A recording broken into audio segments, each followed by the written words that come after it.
Hey guys, and welcome back to the channel. Collie TV here, and I have a very special video for you today.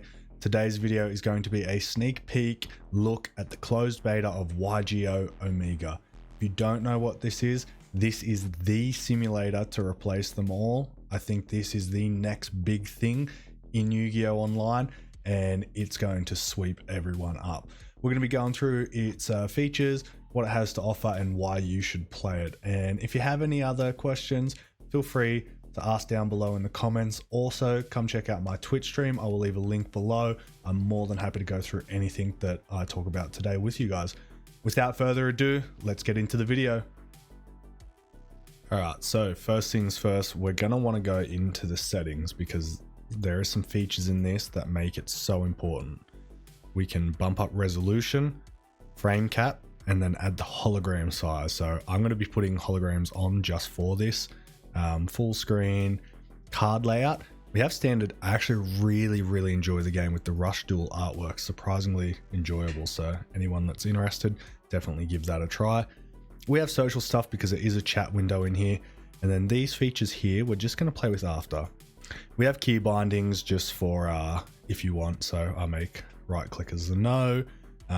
Everything else is pretty standard. All right, let's get into why we should all be playing this game. Once we connect to online, we're going to get the key feature here, a ranked ladder mode. Secondary to that, we're actually going to swap this over. So we have TCG, OCG, and Duel Links, I'm assuming. We have a manual mode, which is exactly like Dueling Book. And then we have the automated service here. The cool thing about this game is there is tournament lobbies, so up to 500 people, legitimate tournament, deck locked in. That's it. You can play full set of locals, full tournaments, all hosted by you. It's actually incredible. This will revolutionize the way it is. This at the beginning of Rona would have been huge, but we're going to settle for it. Now, when we come into this, it's our deck editor. You'll normally find a few extra decks. I've deleted them. I'm doing my Hakai deck. So here it is, the big boy feature. I'm just going to take myself down for a sec, is that we have rarities. We have never had rarities before. So as you can see, I have one of each rarity underneath the card printing here.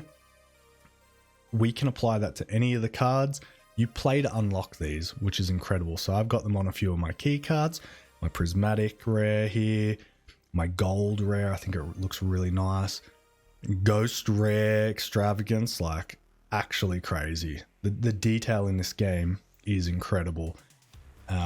We'll just pop myself back up.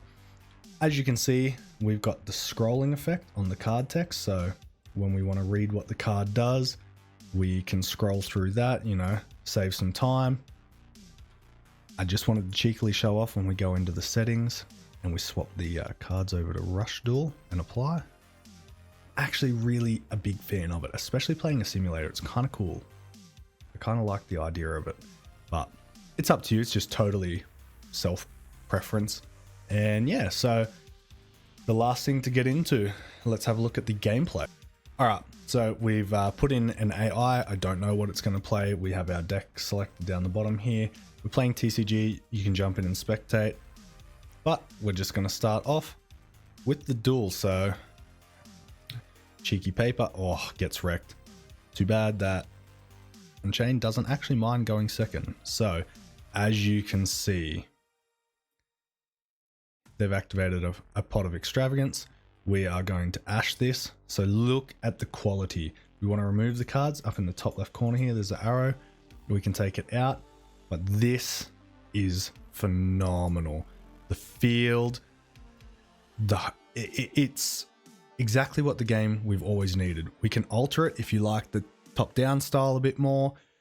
We have over on the side here, just like Duel Links, we have our responses on everything, auto or none, just so we can hide whether we have things or we don't set up.